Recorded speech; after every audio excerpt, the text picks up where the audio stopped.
ইনশাআল্লাহ। আপনাদের মধ্যে আল কোরআন পড়তে জানেন কারা কারা? হাত তুলেন দেখি। মাশাআল্লাহ। অর্থসহ কোরআন পড়েছেন কারা কারা? জীবনে অন্তত একটা বার অর্থসহ কোরআন পড়েছেন কারা কারা? মাশাআল্লাহ। আর বাকিরা পড়েন নাই? কোরআনের জন্য জীবন দিতে পারবেন কারা কারা?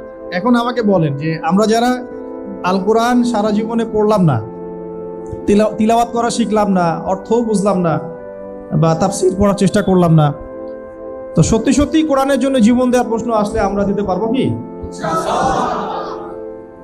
আমার কাছে ব্যাপারটা এত সহজ মনে হয় না। বাস্তব কথা হচ্ছে এটাই যে যারা কোরআনকে সত্যিই মহব্বত করে, আল্লাহকে মহব্বত করে, তার রাসূলকে মহব্বত করে, কোরআন সুন্নাহকে মহব্বত করে, তারা কমপক্ষে কোরআন পড়া তো শিখবে, নাকি কোরআন তেলাওয়াত তো করা শিখবে, তারপরে কোরআনের যে ভাষা, এই ভাষাটা তো শেখার চেষ্টা করবে। তাফসীর করতে না পারুক, গ্রহণযোগ্য কোনো তাফসীরের কিতাব থেকে অর্থগুলো তো করতে পারবে, ঠিক আছে?